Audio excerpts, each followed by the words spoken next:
Catherine. Nice to see you too. Hi, how are you? Hi. Good. How are you? Yeah, very well, thank you. Excellent. So, to kick this off, I just wanted to start by having you tell us a little bit about the Bird and Blend Tea brand and your presence, both retail and online, and your role at the company. Yeah, absolutely. I mean, got a great introduction there with a bit of insight into what we do, and it is indeed tea. So we are a UK-based tea mixology company, as we call it, which means that we do incredible things with tea, from your traditional sort of black and green teas, rooibos, oolong, you name it. We've got a tea blend for all the different types of tea, and we call it tea mixology because we create tea blends that basically make flavors which taste as good as they sound. So we have tea blends such as rhubarb and custard, which literally taste like the sweets that you may have had as a child. Chocolate digestives, which is a big favorite here in the UK because we've got to have a biscuit with our cup of tea. Um, so we create incredible tea. We're based on the south coast here in the UK, and our brand is very much rooted in the idea of customer experience being at the heart of what we do, putting people at the heart of our brand. And one of the things that really struck me when I joined this brand is that the founders told me that they see the tea or our product as almost being like the souvenir of the experience that you've had with our brand, um, which kind of speaks to the way that we really position people kind of at the heart of it. So a bit more about us. We're both a retail and an e-commerce brand. So we've got a sort of thriving website, which I'm sure we'll come on to, has really grown over the last year or so. But we also have 11 retail stores around the UK, which are really important to us in terms of delivering on that experience in a face-to-face personable way, and then being able to sort of experience our tea and our brand and that experience. My job is head of brand, so I joined back in October, so I'm only about 6 months in, but my role is all about bringing that experience to life and making sure as many people as possible hear about it, I guess, and find out about what we're all about. That's so interesting. I love that comment about it, the tea itself, the product being just the souvenir. When you think about a brand and selling a product, that the brand and the whole experience is as much a part of the package as is the product. Can you talk about that a Yeah, bit? yeah, definitely. I think it probably comes from a place of having a product that we know is genuinely of a very high quality, sustainably sourced, tastes delicious, people love it, and that piece, it almost sells itself because the tea, it's genuinely great. So you don't really need to worry about doing a huge amount of sort of product marketing almost, because often even just hearing the name of the tea blend like chocolate digestives, it almost make your mouth starts watering, or as you come into a store you can smell it, you can taste it, and it's much more about the business wasn't created to create tea. The business was created because our founders are very passionate about the fact that business can be a force for good in the world and we can spread happiness. And it was those sort of founding principles, I guess, for the business that then guide the decision making around the product. So the product is, I guess, the end result, but the reason for being, I suppose, or the reason that the brand was created was to serve a larger purpose, I suppose. Absolutely. So, with that in mind and purpose being so core to your brand, can you talk Mm. about what consumer engagement means for your brand and how you define it internally and look at those, measure it even? Yeah, definitely. So we are and like to think of ourselves as a very community driven brand, which means lots of different things to us, both our own community of fans and customers who enjoy our products and our teas and our experience, but then also the communities that we're a part of. So the 11 local communities that we play in where our stores are, and the communities who enjoy our products that we also support through sort of charity and other type things. So because the brand is so community driven, one of our biggest indicators of engagement is actually less about commercially driven KPIs and more about customer feedback and word of mouth. So like many brands, word of mouth, referral, customers having such good experiences that they can't help but tell someone else about them has been a huge part of our growth. So that's for us a positive engagement with our consumer, or something that we know we're on the right track, is when they come away with a huge smile on their face, knowing that they've had a great experience. So it really does root back to that. And in terms of, I guess, how we measure that, there are some KPIs that you can put around it, particularly about retention and referral, because if consumers and customers are liking what you're doing, enjoying the experience, enjoying the product, of course they will come back and they will tell others about it. But sometimes it's the sort of qualitative measures around engagement that we're more interested around. So, what are customers saying about your product, and what are the stories that they're telling, and what you're picking up from social listening, and that piece as well. So consumer engagement for us is definitely the full range of ways in which someone may engage with your brand, but our main goal is to see if we put a smile on their face, I guess. Mm-hmm. Interesting. And you mentioned social listening. Is social listening something that you're actively doing, and what role does it play in your marketing and even product development?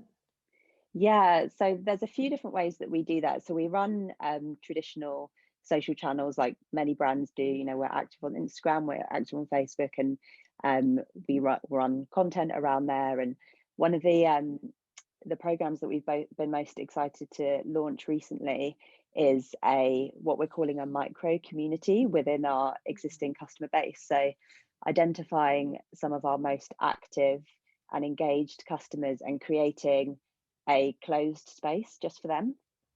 So we run that on we call it Brew Society, and that is a private Facebook group. There's about 700 customers on there, of which a core group are particularly active, and they interact with one another and share tips and experiences, but they also let us know what they would like to see. So if there's a particular tea blend that they would really like to see return, or a piece of teaware that they would really like to have in their kitchen, or even a book that they're reading, or a show that they're watching, or something that's going on in their lives, and that community sort of it's quite self-serving, which is amazing, because the customers on there have become friends with one another, which is just incredible.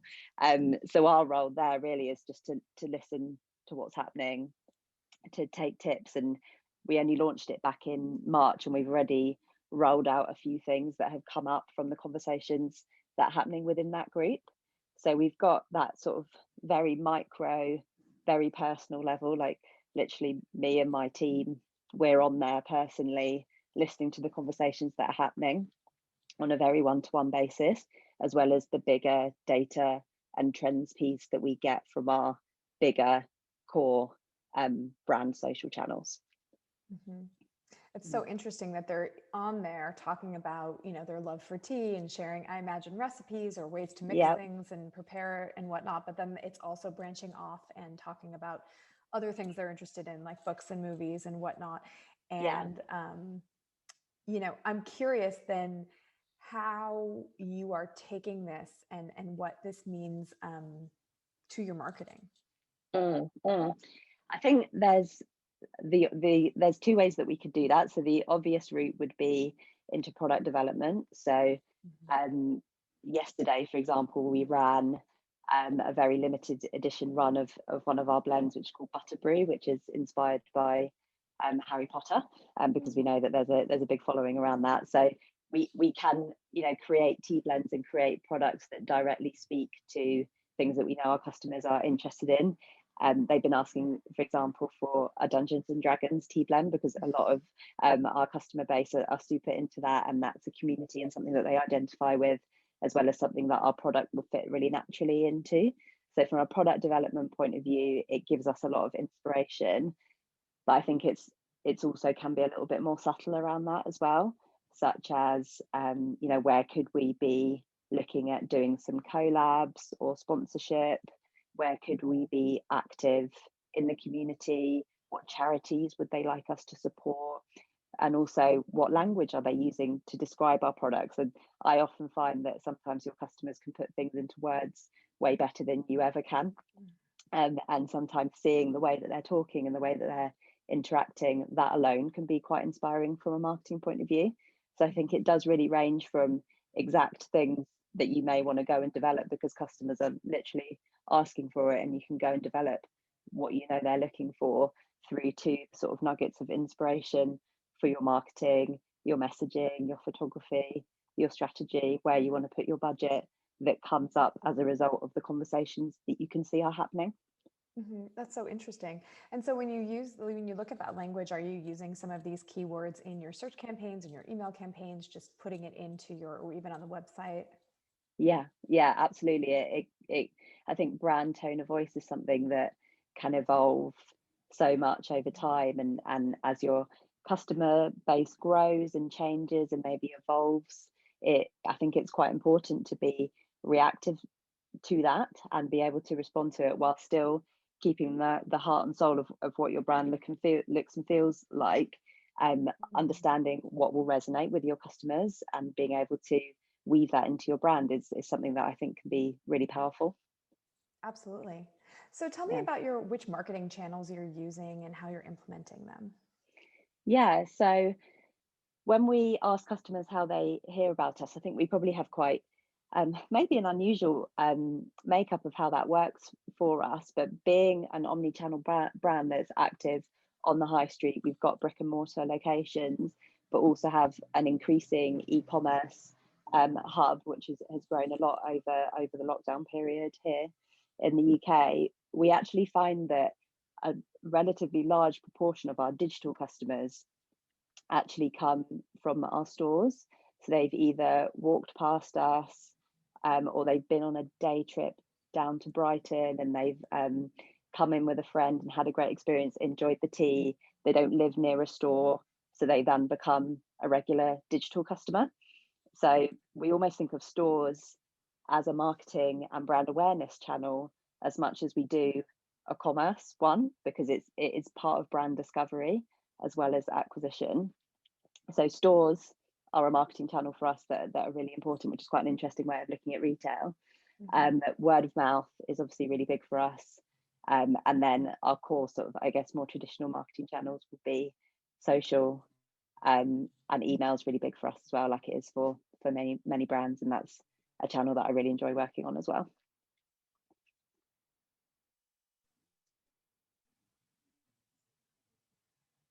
Oh, can you hear me? Yes, sorry. Okay. You froze for a bit there. Okay. Oh, sorry. Am I back on now?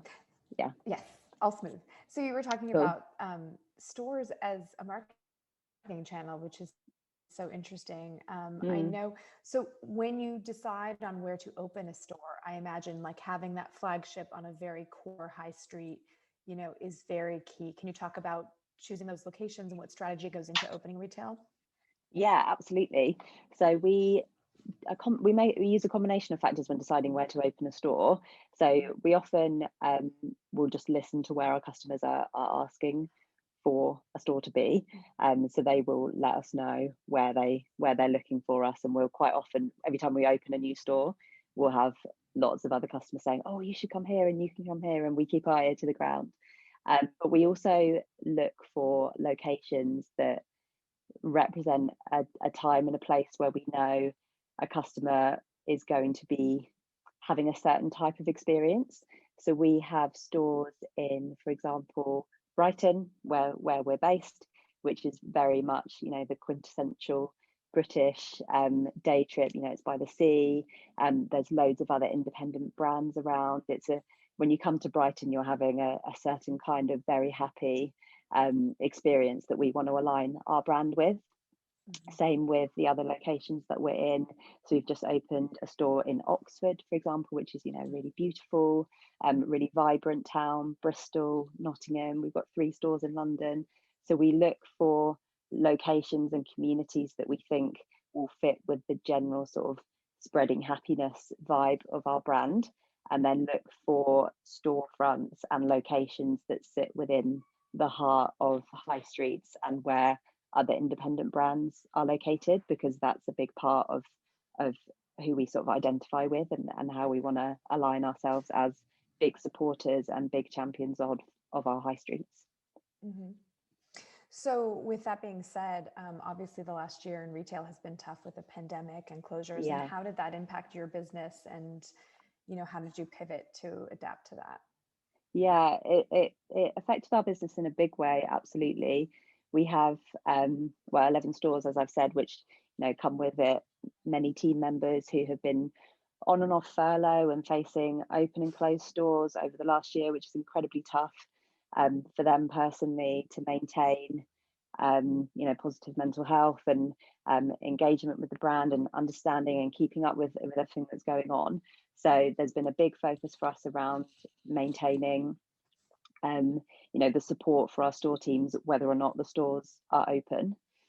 So that was a big change, and like I say, retail is so important for our brand, not just commercially, but how people discover our brand, how people interact with us, the one-to-one experience that you get in a store that you just cannot replicate digitally. However, with that said, we saw a huge amount of digital growth that pretty much happened the day that lockdown came into force here in the UK back in March 2020. So we inducted a relatively large increase in digital customers because of the shift that was seen in customer behaviour. So, no longer being out and about, not being in offices, looking for little moments of sort of self-care and moments of joy and affordable luxury, of which tea is just such a fantastic example, because there's so many things about tea that can make you happy. It's a little moment to yourself. It's relatively affordable. When you look at a range like ours, there's 100 different flavors that you can try, which is quite exciting. And there's a moment for it at any point in your day, whether it's the first thing you do, it's your break from yet another Zoom meeting, or it's before you go to bed. So tea really wove into a lot of the patterns and behaviours that we saw customers creating during lockdown. So it was a time of great change for our brand. And we're very, very glad to have opened our stores again a couple of weeks ago. But we've also brought forward a huge amount of digital growth that we weren't really anticipating developing on for a much longer view in our roadmap. So, we've delivered projects over the last 6 months that weren't really in the plan for another 2 or 3 years. So it's really led to quite a big shift in the makeup of our team, what we're spending our budget on, and what our growth plans look like too. I can imagine. I know a lot of brands have just been put into fast forward with their digital development. Absolutely, yeah. So from your perspective, how did this? How are you adapting to this growth? Like, have you shifted your media spend? Have you hired more people for digital? Like, what does that look like for your brand? Yeah, so our team has grown from, I think, 2 or 3 people maybe this time last year were working on the digital side of the business, and we now got a brand and digital team of 11. So we've hired, we've brought in that's how the role that I've taken on, the role that I'm in of head of brand didn't exist a year ago. So we've definitely beefed things up from a team point of view, and with that comes a lot of training and development and resource around that, to be able to service a more powerful e-commerce platform. So in February, we completed our migration over to Shopify, which was a project that, again, was in the roadmap absolutely in the long term, but not necessarily something we expected to do within the last year. And that comes with it, a huge amount of opportunity, but also a huge amount of learning. So definitely a shift around the platforms and the systems that we're using. And investing more heavily in paid media to some extent, but CRM really big for that as well. So the big growth that we saw in traffic, there was definitely a need to ramp up things from a CRM point of view to be able to sort of get that machine running and being able to create long-term fans, returning customers and advocates of our brand by being able to capitalize on the opportunity of the traffic that we suddenly started to see. Absolutely. That makes so much sense. So you talk about this developing this scale, how are you transforming? You talk about how in the retail experience, everything is so much about the visceral, the smells, and like being able to see it, and there's this kind of beautiful experience. How do you translate that online? It's really tricky online, and I would say we haven't cracked it yet, because the two experiences are so different. Online, I think it's almost not possible to replicate it because there's also a need for things to be very clean and very clear from a customer journey point of view. So we try and instead think about, our overall mission as a company, which is to spread happiness and reimagine tea, and the way that that plays out in retail, which is very experience led. The way that we play that out in digital is slightly different, and it comes from, sometimes it's the under the hood stuff that can be the most powerful. So it's shipping your order really quickly, making it easy to find what you're looking for, a really great CRM experience, and then when your order arrives, one of the things that our customers most like about our brand is that every order comes with a handwritten note, for example. So you're still creating that moment of joy and that moment of personal touch, but just in a slightly different way that's more appropriate for an e-commerce transaction versus an in-store one. Definitely. Wow, that's very, how do you manage that at scale? Is that Yeah. you guys are Yeah, so it's mostly around hiring exceptional, creative, and friendly people. So in our warehouse, everyone who is packing the orders will, write something wonderful on the packing note, and customers, when they're placing their order, will ask us to draw them a picture or tell them a joke, and we'll go above and beyond to make that happen. And at scale, absolutely, that is something that some brands who have gone from small to large, particularly quite quickly, those sorts of experience-led things can sometimes fall by the wayside. But that's an example of something where, as a brand, we will never stop doing that because it's such an important part of the experience that you get. And I think that's one of those things that can actually help you to not grow too quickly, because it's coming back to that original value and that original experience, which was the point of creating the brand and creating the product in the first place. If we were to lose things like that, we just wouldn't be us anymore. So that's an example of something that will always be there for our brand. I love that. So it's interesting, as you're, in the UK, more people are vaccinated and things are reopening more. So how does that shift now? Like, what kinds of, do you expect consumer behavior to still be ordering online? Do you think people will be more in stores, or both? What are you anticipating? Yeah, a couple of different ways that we're looking at this at the moment. The first one being, this big induction of new digital customers that we've seen over the last year. Many won't be aware that we are actually also a retail brand. And I don't think we can take for granted that people actually know we have stores if their main interaction with our brand has been shopping online, receiving emails from us, maybe interacting with us on social, interacting with us on the website. There's probably quite a big education piece that we can do there around the fact that you can also come and see us. And we have 11 stores, which is, we've got pretty good coverage around the UK.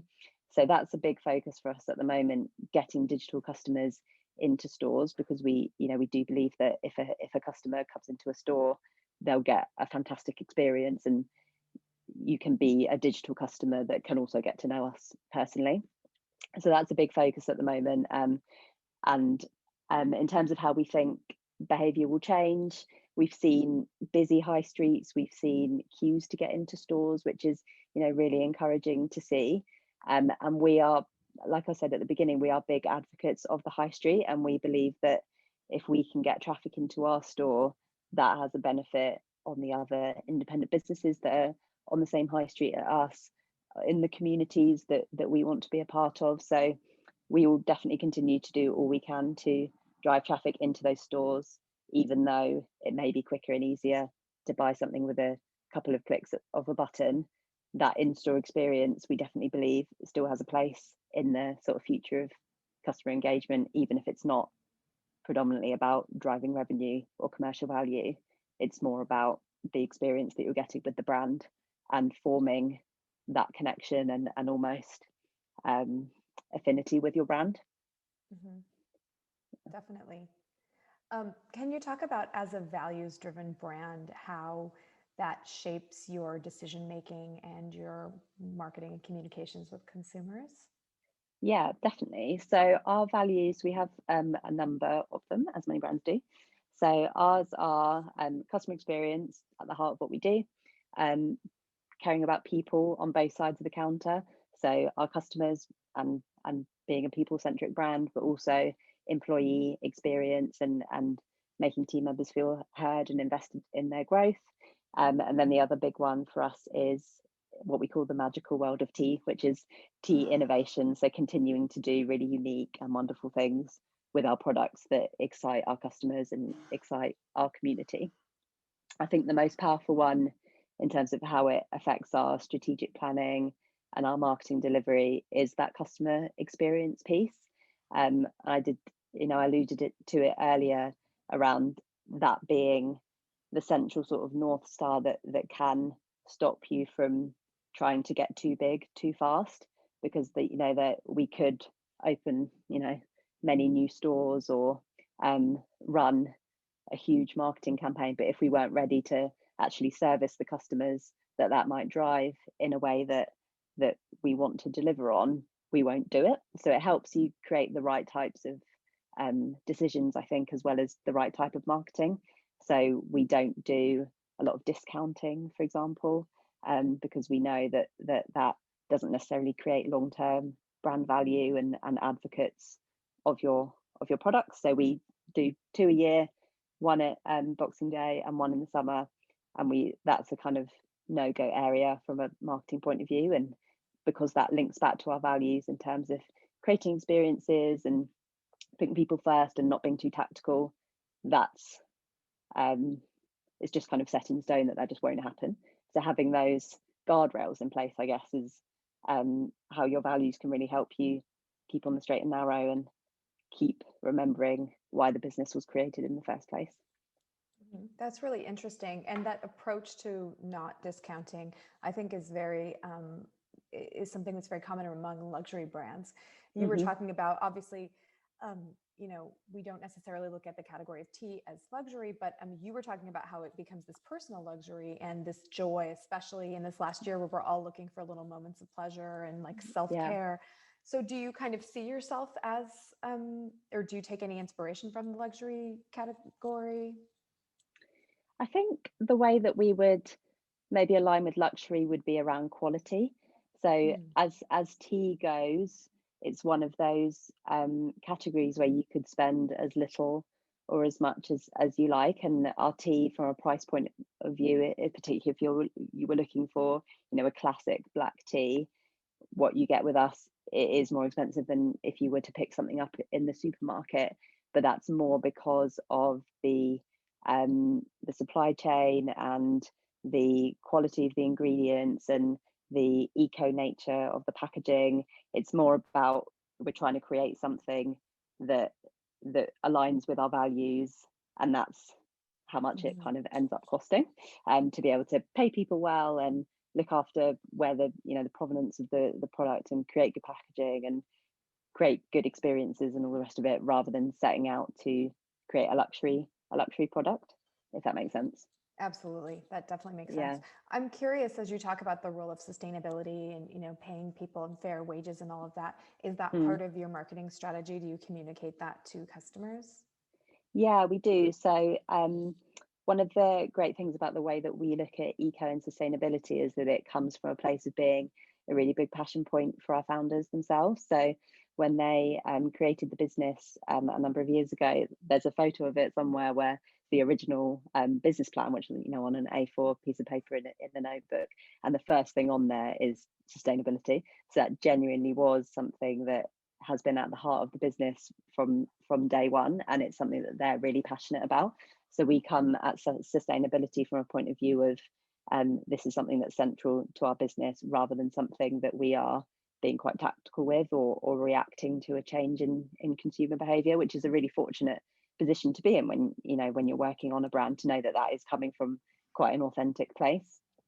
So it's definitely important to us. It's something that's also really important to our customers, and increasingly amongst all consumer groups. I think there's so much more awareness now around where things are coming from and what the environmental impact is going to be. And I think for brands, it's becoming something that isn't really a choice anymore. It's something that we have to be mindful of, and something we need to not just talk about, but actually genuinely be acting on as well. So yeah, big part of us. And some examples of what we're doing about that would be particularly around packaging, which I mentioned a couple of times.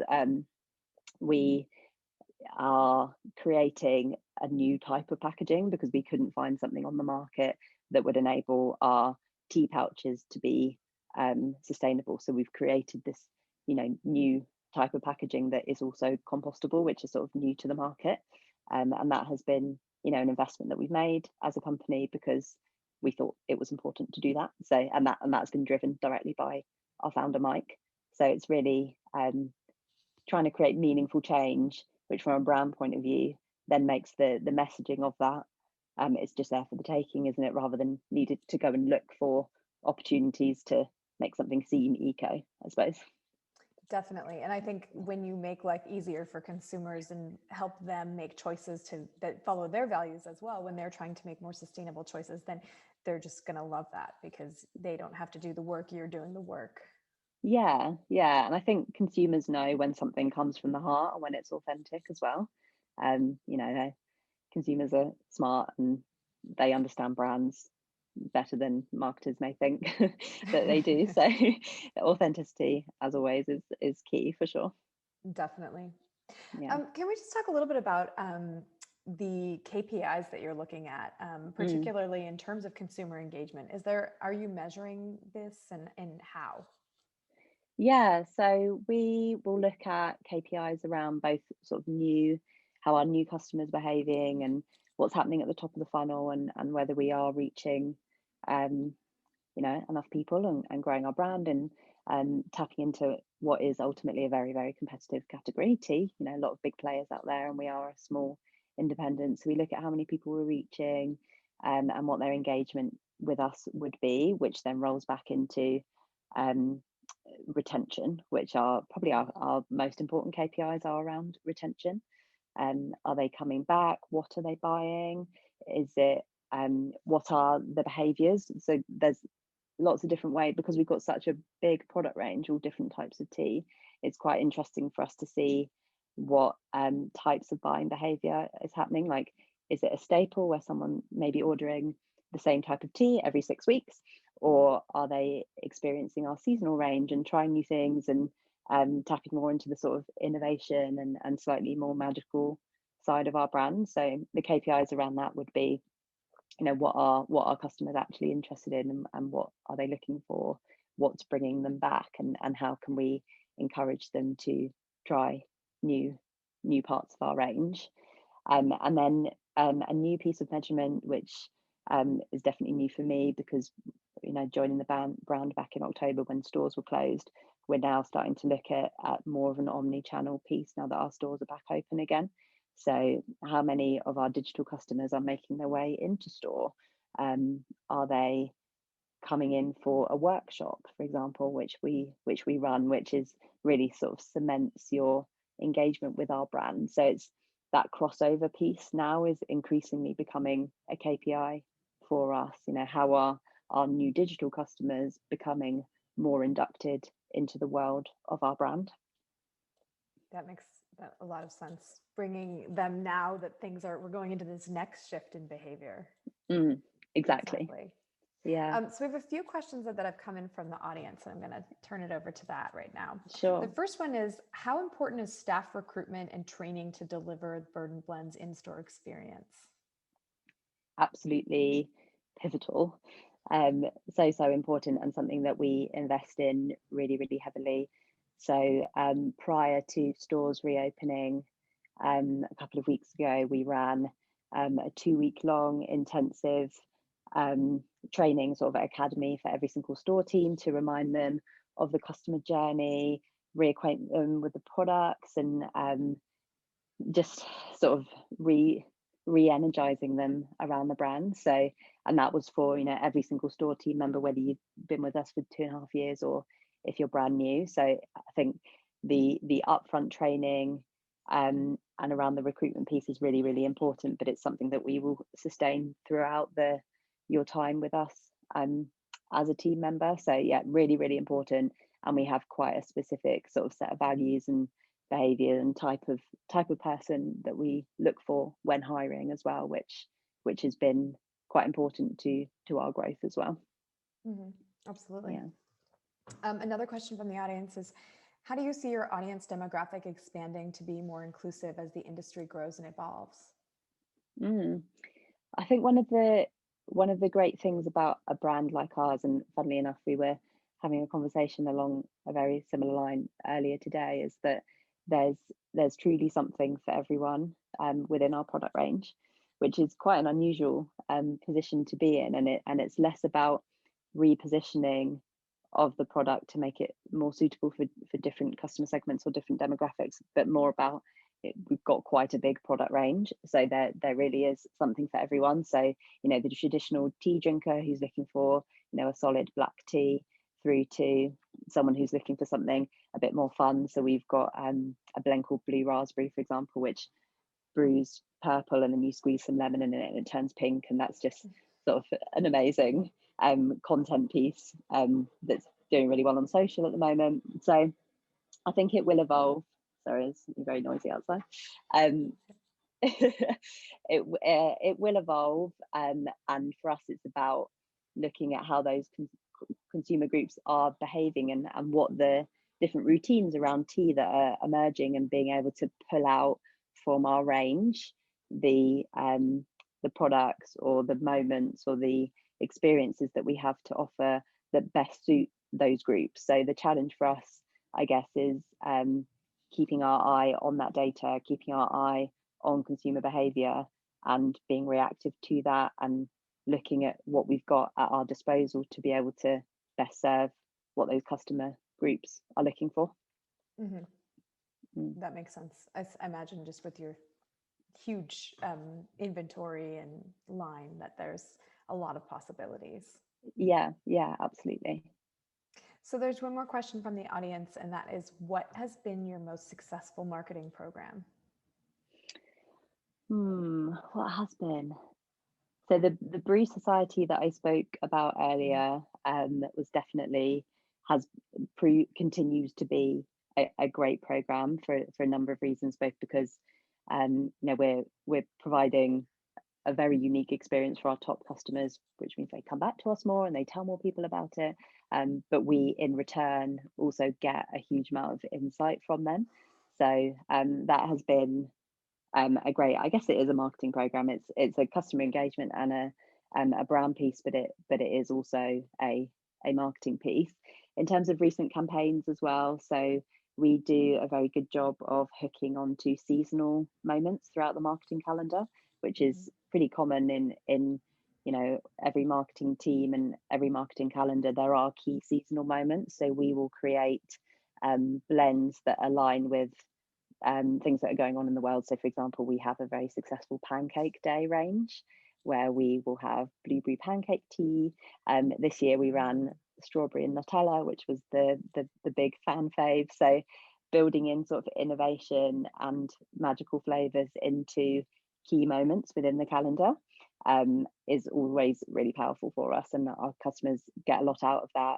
And the reason why we think they're so successful is because they're very limited edition as well. So you get that sort of urgency and scarcity, something fun taps into what's going on in the wider world, and that's quite a good combination for a successful marketing program. Absolutely, that sounds delicious. And yeah. And I imagine gifting probably plays a role as well. Yeah, absolutely. Yeah. I see Marina is on the screen. I'm back. Hi. I'm back. Thank you so much, both of you. I thought that was so interesting. I mean, that scarcity piece and kind of creating demand by having limited supply, again, something that the best sneaker brands and the luxury brands do too, because you want that, because there's not that much, it's not going to be on shelves for long. So yeah. Really cool. Yeah. I also loved, I wrote so many notes actually because I thought that was so great, but I thought it was really interesting that you're crafting this very seamless customer experience, thinking about how Shopify can make that platform smoother and the transaction and the shipment. but that smooth CX is really brand differentiated by your staff and the handwritten notes. And that's just like so lovely to think about how brands should be differentiating their consumer experience. So I thought that was really cool. So yeah, big thanks to you both. And